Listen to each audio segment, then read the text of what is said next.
Corregidor 1945. After the World War II, the Philippines suffered immense sacrifice and damage during the occupation of the islands by Japan, and endured much more once again during the Allied liberation of the islands. The Second Battle for Corregidor took place February 16 to 26, 1945. Japanese sources estimate that there were around 6,700 Japanese troops on the island during the American liberation. Of those, only 50 survived. Another 19 were taken prisoner, and after the war, about another 20 were found hiding in the jungles. The soldier above all others prays for peace, for it is the soldier who must suffer and bear the deepest wounds and scars of war. General Douglas MacArthur.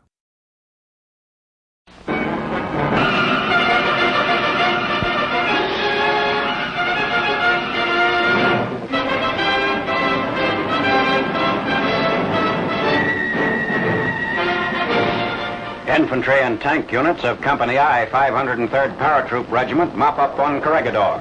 Jap sniper and machine gun pockets in the hills near Breakwater Point are destroyed by our troops moving against strong enemy resistance.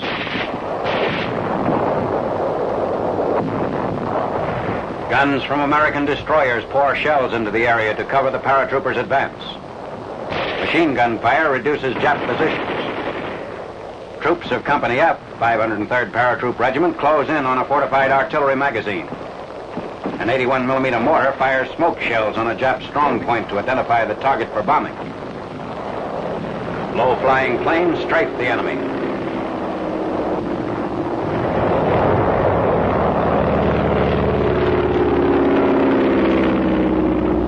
A blown-up powder magazine destroyed by the Japs to halt our advance. Companies A and B of the 1st Battalion on a patrol mission were trapped and wiped out in the explosion. A knocked-out U.S. tank and a dead American soldier.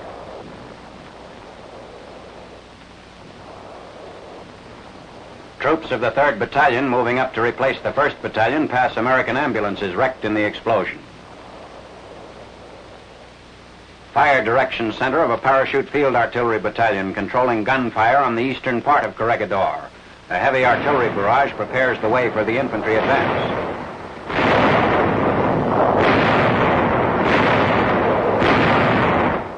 Patrols move along the beach at Rock Point, cleaning out enemy pockets in caves and cliffs. Japanese suicide boats found along the shoreline of Corregidor. Each boat had a one-man crew and carried a 300-pound charge of dynamite. Several of our ships were rammed and sunk by the boats. PT boats crossed Manila Bay to Corregidor, bringing General Douglas MacArthur to the island for flag-raising ceremonies.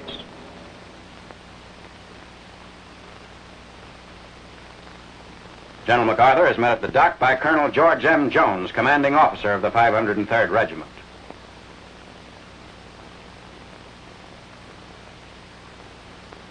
Inspecting the large coastal defense guns at Wheeler Battery overlooking the entrance to Manila Bay.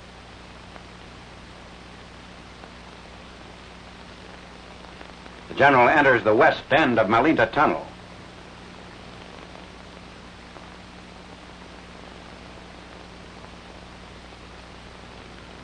General MacArthur arrives at the site of the flag-raising ceremony near the ruins of the officers' quarters.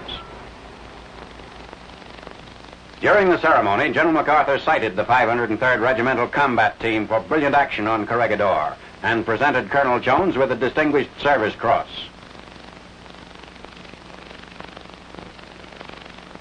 The American flag is raised on Corregidor for the first time since 22nd March 1942. In his speech, General MacArthur called the recapture of Corregidor one of the most brilliant exploits in all military history and enjoined the troops to hoist the colors and let no enemy ever haul them down. War is hell. It is not to be glorified and always a nightmare of suffering and loss, not only for soldiers but also for the millions of innocents who get in the way. Gracias.